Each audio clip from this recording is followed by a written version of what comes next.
Welcome to the Home Business Podcast with Richard Captain Henderson, publisher of Home Business Magazine, and Sherilyn Colleen, managing editor. This how-to show helps you successfully operate your home-based business. Greetings and welcome to the Home Business Podcast. I'm Richard Captain Henderson, your skipper at Home Business TV. And I'm Shelby, your co-host. Let's secure, proceed, and get underway. Have you always wanted to be a new business owner, but were afraid of the risk? Wouldn't it be great if there's a business opportunity that was already prepackaged and proven to be successful? Well, there is one, and these businesses have been around forever. They are called business franchises and number in the hundreds of thousands. You can be your own boss and greatly reduce startup risk by becoming a franchise owner. Franchising is all the rage. Just ask our next guest, Neel. The number of franchises that can be operated home-based are also growing. Neel is the founder and CEO of MaidThis, one of the top-rated national cleaning franchises for individuals. So, greetings, Neel. Welcome to the Home Business Podcast. Say hello to our listeners. Hey guys, Richard, Shelby, thanks for having me. Excited to be here. Yeah, absolutely. So, you're California dreaming from downtown LA? I am. Yeah, that's where we started off and where I'm from, actually. So, based over here still. Okay. Yeah, I spent a lot of time there, and it is, even though what they say about California, taxes and regulations and all this and all that, it's still a major startup engine. I think probably pound for pound, there's more startups that come out of it. That might be tied with Florida that come out to California. So it's a good place to find some opportunity. Yeah, I feel like California is one of those things where if you're in business, it's a great punching bag where you just complain about California, and it's kind of a way to put people to bond, right? So like complain about California, perfect. I agree. I do that too. I know so many people out there, and all they've done is complain about California, but they're still there. We used to live there, but sometimes I wish we'd never left. Yeah. Place. Well, thanks for taking the time to dial in today. Of course. Yeah. Of course. Yeah, thank you. So Neel, let's get to know you better. What inspired you to found MaidThis? Sure. So what MaidThis is I call it kind of a new age cleaning company. Now it's a franchise system that focuses on two niches, residential cleaning as well as Airbnbs and vacation rentals. We're actually the first franchise ever focused on vacation rental cleanings. I just wanted to pull you out on that. I did see that in scanning, getting ready for this, about vacation rentals, and you actually brought that out as a niche. So I guess that might be kind of a new development in the cleaning franchise market. Yeah, I mean, we're the only ones right now who do it. It's because like Airbnb, short-term rentals, this, came out not too long ago, right? And really boomed. So I started this, Shelby, to your question, I started this in 2013 originally. Okay. Sure. I was working in private equity and finance, and I wanted to quit my job, get a side hustle, and travel for a year. That was like the real impetus for starting something. So I was trying a bunch of different things, e-commerce, drop shipping, whatever. I kind of was in my cubicle typing how to travel the world and work, and things popped up, right? Right. I'm sure a lot of listeners here are doing, right? We can resonate. Yeah. Yeah, exactly. So I was trying a bunch of things, and I came across a post on Reddit. Do you guys know what Reddit is? Yep. I know Reddit. Do you, Dad?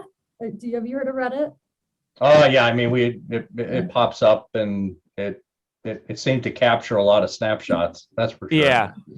Yeah. So I was on Reddit and there's a post of a guy who started a cleaning company. I thought, you know what, let me start this and try to copy what he's doing. And it started to work. And around that time was when vacation rentals like Airbnb started to pop up a lot. So I started to get calls from people who said, hey, I need a turnover cleaning from my place. And we do it 7 times a month, right? Which a regular cleaning, once a month, you get turnovers 7-10 times a month. Right. You got to do it more often. Exactly. So started to realize it's such an opportunity, niche into that. Did it part-time a couple of years, eventually quit my job, booked a one-way flight to South America. And I was actually traveling for about 5 years while building MaidThis and growing, and came back because of the pandemic. But because of that, we built this system in a way which is fully remote. So yeah, that was the large part of the reason. I love this. So you made a killing in the financial world, and then you decided to take a little time off, and then you develop this while you're traveling the world. Yeah. It's a common route, right? Private equity cleaning company. That makes a lot of sense. Totally. Yeah. So you traveled the world, found yourself, and that self found yourself in MaidThis. There you go. Looks like it's booming and growing. Well, what do you believe, Neel, sets MaidThis apart from other cleaning franchises with its focus on individuals and vacation rentals. So we talked a little bit about the vacation rentals. What do you see as some of the other factors that set MaidThis apart? Because it is a pretty competitive niche within business franchises. It is. So one, of course, is like the new vacation rental market, right? Which is kind of booming in itself. But I think the other side is just, I feel like this is kind of the franchise and business model for millennials in a way. Like if you look at some of the existing franchises which exist. What about me? 70s, I'm still 80s. A millennial. No, yeah. I'm aging out of that one. We'll still take care of your house, Richard. Yeah. But if you look at the existing franchises and systems started in the 70s, 80s, 90s, kind of old school ways, used to go to the person's home, do an in-person estimate. Nowadays, like if someone says, hey, I'm going to come do an estimate, I think, I have to wait for this person at home. Like this sucks. So what we offer is easy online booking. The prices are written right over there. We do everything with digital marketing, make it as convenient for the customer as possible. Really great customer service. I know everyone says that, but in the local service world, it truly is a competitive advantage just to pick up the phone, which is kind of crazy to think about. So it's really, I kind of call it a new age cleaning franchise, right? We're kind of the new kids on the block doing it in a different way, which is much more convenient, much more lean, and fully remote. Since that seems like a natural way of doing it. Are you saying there's not every cleaning company does operate virtually like this? You're more at the cutting edge. I'd say the majority don't. Especially for the franchises, which have been around for a long time. If you have 100 locations, you're doing it one way. It's very hard to kind of retrofit and do it a completely different way as opposed to a new company starting from scratch. I think there's lots of individual companies doing it the same way we're doing it, right? But probably no one that's going on a national scale like we're trying to do with franchising. Okay, so do you do right now, is your business primarily in like California? Is it across the US? Is it international? Can you kind of go into that? Yeah, absolutely. Good question. So we started in California and we have 2 corporate locations, Los Angeles and San Francisco. We just launched the franchise arm this last year. So have now 2 franchise locations, one's in Denver, one's in Myrtle Beach. And our goal is just to expand across the US. Funny enough, Richard, mostly outside of California because California and business laws are a little bit strange. Well, maybe we'll start one up in the Twin Cities. Yeah, right? Maybe. Yeah. I love that. Definitely. So franchising does reduce risk. So Neel, what do you see as benefits of becoming a franchise owner versus launching a whole new business or company? Yeah. What's funny is growing up, franchising was always such a dirty word in my household because my parents had small businesses. They had like video rental stores. If you guys remember, like the old school Blockbusters. Oh yeah. Absolutely. So my dad There's still one left. There is. I saw in Portland, right? Yeah. There's somewhere around there. In a museum. Yeah, so my dad had this store called Video Town, and he was always competing against Blockbusters. Of course, we were like anti-franchising, right? But the reality is there's a lot of real benefits in franchising. The biggest one, I think, is just time collapsing, right? You could spend a ton of time experimenting, trying to figure out things just to kind of save some money on the front end. But the reality is you are using a lot of energy and time to do that. Now, if you think about how much profit and revenue you could generate if you just speed up your timeline by a couple of years, that's a lot of money, especially a lot of headache, not even thinking about that. For example, like when I was working in corporate and trying to figure this out just by myself, I didn't even know how to pay cleaners, right? So a cleaner would be done with the job. I tell them, all right, just pull up outside of my corporate building. I'd go to the ATM, grab money, hand it to him in cash. And then little did I know, everyone from my building could see me handing cash to some dude in a car, right? Okay, so like, no, you're probably a drug dealer. Yeah. Yeah. So I didn't know what I was doing, but there's little things like that compounded, right? Those are things you don't have to worry about in a franchise system. You could just speed things up pretty drastically. Well, I guess they also have gone through a lot of the steps and figured out what works and what doesn't work. And so you're buying into a model that is proven, has some data, and that time is money. You don't want to be, starting up a complicated business. You don't know what you do, and 3 months down the line, you've lost 3 months and you have to shift gears. And I think that's lost on a lot of people, that time is money. Absolutely. Agreed. Well, Neel, what advice can you offer in evaluating, as you dig into this a little bit, evaluating different business models and making the right decision, regardless of whatever type of franchise you're in? Yeah, to be honest, I think it kind of depends on the goals of the end person, right? Right. You think about a model like ours, which is what I call remote local model. It's a local business, but you could service it remotely.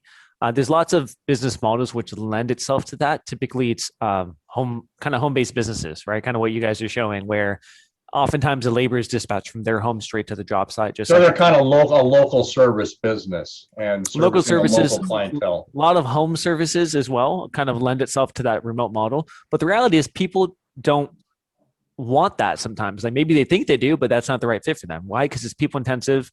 Maybe they want like a brick and mortar store, right? Okay. Maybe they want something which is product focused. So I would say knowing your end goal and knowing what type of business you want is the best question to ask and best question to answer first. Then you could dive into what type of model support that. Now, I think there's 4,000 franchise models that exist, right? That's a lot of 4,000. What has 4,000 grown since in the the last US time I alone. checked? Yeah. Wow. So there's a lot of different business models to choose from and so many different avenues. And, you just have to think about, what do I actually want? What's my investment size? What type of culture do I want? And then match yourself with that type of franchise. Well, model. regarding the home base aspect of this, do your franchisees have like a service van? Are they operating out of a van, or are they able to just transport and go to the site with any kind of a vehicle? Because that sometimes is a big differentiator in home-based franchises, the type of vehicle they have to use. So yeah, our franchises are required to get a vehicle. We do it in a way where we don't have vehicle wraps. We've grown without having to do that. Okay. So the cleaners simply go from their job site to the home, from their home to the job site. So they don't have to go through the expense. Well, it gets into an expense where you have to configure a vehicle, but for a special type of franchise. But it sounds like Exactly. you've been able to avoid that minefield. We have, and I think that's what we want to teach a lot of franchisees. Like if you look at a lot of the older operators, I won't say names of the operators, but you'll see their cars everywhere, right? It costs a franchisee a lot of money to do that. And I'm sure there's probably some positive ROI from it, but the reality is our business is built in a way to make it remote for the owner, to make them be able to work from wherever they want, whether it's home, whether it's Timbuktu, they should be able to do that as long as there's a good Wi-Fi. So because of that, we can't have a capital intensive business model. So we've built it in a way which avoids that. Now you could argue and say, well, you could grow faster by having cars, by having wraps and everything. That's true. But I think it just depends on the end goal of the person, right? And if you could accomplish what you want without having that, why should you be forced to do that and spend all that money on that kind of thing? Yep. Yeah. And so back to franchising, going off of that, like what tips do you have for others who want to be a franchise owner to ensure like startup success? Like if any of your coworkers reach out to you, like what would you tell them?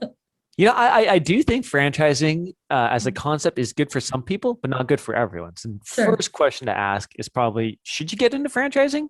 And I'm not sure, Richard and Shelby, have you guys evaluated franchise systems yourselves or even been involved in franchise? I've been, since the magazine started, we've been reporting on franchises and all the different types and the steps you need to go through. So there are startup issues related to any business, but then there's some that are just related to franchising. And maybe one you could touch on with startup is that you have to follow an established system with a franchise. And some people are just don't like to conform. I don't know. So I guess Agreed. You gotta, I don't know. Have you run into that issue where somebody needed to conform a little bit better to find success in a franchise model? That's exactly what my answer is going to be, Richard. So you nailed it on the head, where some people they shouldn't join the franchise system because maybe they want to start their own brand. They want to do things their own way. If so, you probably won't be happy in a franchise system.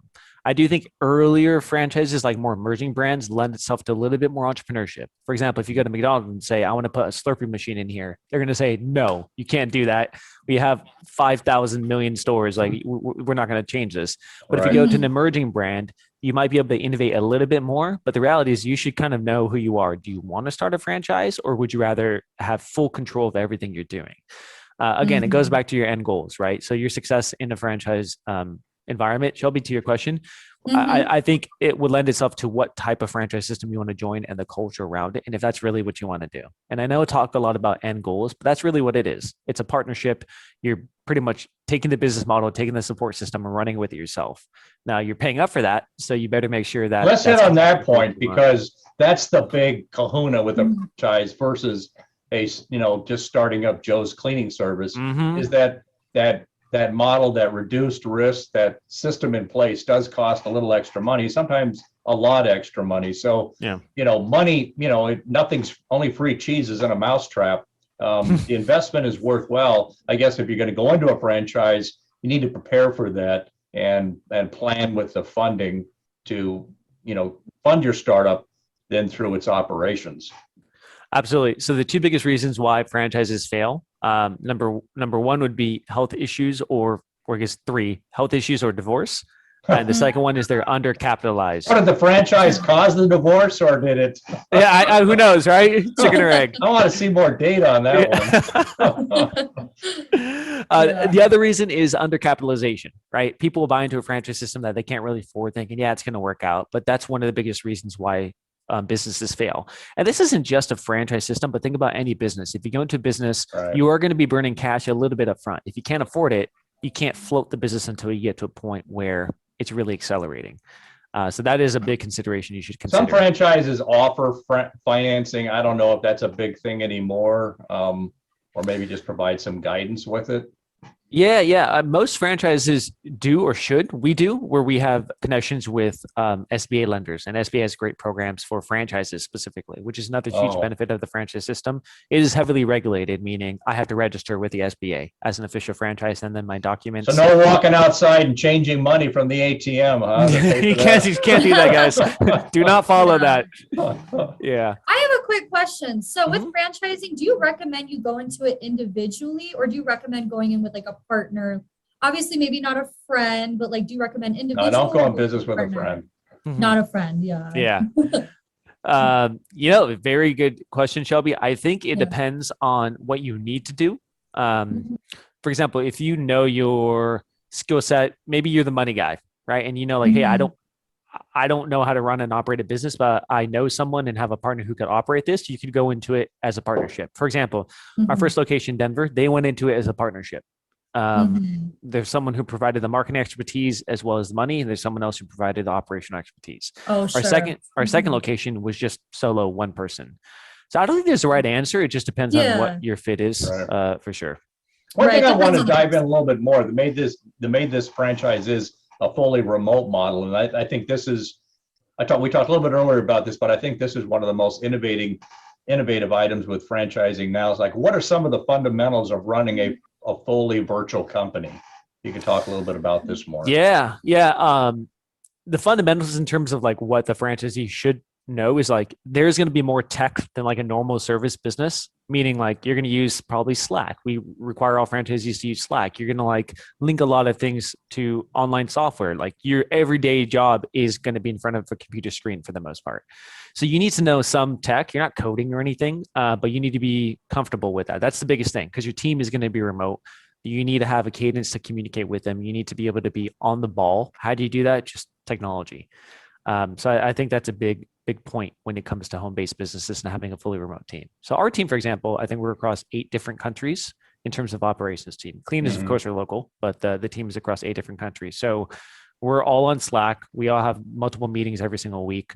You just need to be very diligent with staying in front of your team. But did you have a lot more technology when you actually hit the job site, like working on smartphones for, say, photographing things, doing estimates, things like that? Do you see that kind of technology getting into the end user that's actually out there doing the cleaning? Yeah, 100%. You have to, right? Because if you're not going to be there. So the way our system works, let's say for vacation rentals, we could sync with, let's say, your Airbnb calendar. Anytime there's a guest checkout, it'll automatically schedule cleaning with us. That cleaner who's assigned to the job goes to the job, fills out the checklist, has to take pictures, which gets automatically sent to the homeowner, and we could see that too. Right. So all of this just makes it very easy to be able to manage remotely. And you have to have that technology, or else you can't control anything that you need to control. So you developed a new market niche where you couldn't serve this niche if you didn't have this technology with the end user. You can, but it's not differentiated enough. Like the fact that we could literally link into your calendar and automate everything for the host is huge, right? You could scale that, and hosts love it. So that is a definitely competitive advantage that we have compared to just regular Joe's cleaning service. Absolutely. So this pandemic has really accelerated the pace of business. A lot of people are getting into rentals, passive income, Verbo, Airbnb. Mhm. So Neel, where do you see the future of the franchising industry going? You know, last year was crazy. 2020 was nuts, right? For a lot of businesses. Franchising had its biggest year ever, Really? which is kind of wild. And the biggest segment of franchising, which grew, was home services. Why? Everyone's at home. Everyone wants to get renovations done, right? Yes. So home services have been booming like crazy in the franchise world. A lot of people do see franchising kind of as the middle ground between, let's say, a job as well as just pure on your own entrepreneurship, right? So last year when a lot of people were saying, hey, I'm going to revalue my career. Maybe I get laid off. Maybe I just don't like it here anymore. What am I going to do? I'm going to take one step towards pure entrepreneurship and go into franchising, right? It's almost like training wheels. Sometimes I Well, Joe, describe it going that on way. that one step, is it possible to start? I've always thought that franchising meant you go in full time. Is this something you can start into part time? For our model, I prefer you start at part-time. Oh, okay. Actually, it's a little bit different in that way where I actually prefer you do it kind of like I did. You have a corporate job, build it, you scale it, and when you feel comfortable, you leave. A lot of franchise systems, most of them will require you to go full-time initially.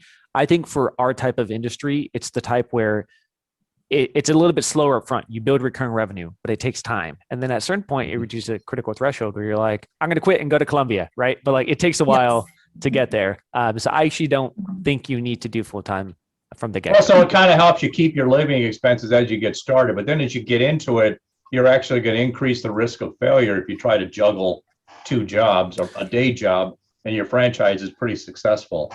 Exactly. So there needs to be a point where you want to quit or else you're going to sacrifice one or the other, right? But at the beginning, we talked about what is the biggest reason franchises fail? Capital. Now, if they're working a corporate job and they're not strapped for cash, they could push that back into the business. I think they're going to be able to grow faster ahead of time. And they're going to need to come up with innovative ways to staff their company because they're working full time, right? And that's a whole new challenge is, how do you find, in some cases, that may actually limit your growth, that you can't find, as the old saying goes, you can't find good help. Yeah, absolutely. Absolutely. So we have a remote model where we help them find team members around the world if they need to and show them how we do it because we've been doing this since 2013 in a remote way. So I guess we're a little bit contrarian in that way as well, where I do want them to do part-time initially, and then the goal should be to go to full-time. I just don't believe you should be sacrificing and doing all that risk up front if you don't need to. Well, Neel Parekh, this has been a great discussion on dipping our toe into franchising. Do you have any final points you'd like to share? No, I think this was a fantastic overview, guys. Thank you for that. I think for anyone looking at home-based businesses, oftentimes, like it was for me growing up, franchising is kind of a dirty word. And when you actually look into it, you realize there's a lot of new innovative companies coming out. So check out franchising overall. I think it's a great way to get into the home-based business. Well, I think it's less of a dirty word now. Thanks. Yes, definitely. This was very informative. Neel Parekh, thank you for being with us today on the Home Business Podcast. Thanks. So, Thanks, guys. To learn more about Neel Parekh and the MaidThis franchise, please visit MaidThisFranchise.com or our podcast website for more information on guests. Thanks for joining us on this episode of the Home Business Podcast. Share your feedback with us on Facebook, Twitter, Instagram, and our website, homebusinessmag.com. Visit the website for information on advertising. Subscribe to our newsletter, read our book, The Home-Based Business Startup Guide. For more info, visit homebusinessmag.com or homebusinessexpo.com. I'm Richard Captain Henderson saying anchors away. We'll talk with you soon. Until then. Make it a great home-based franchising day.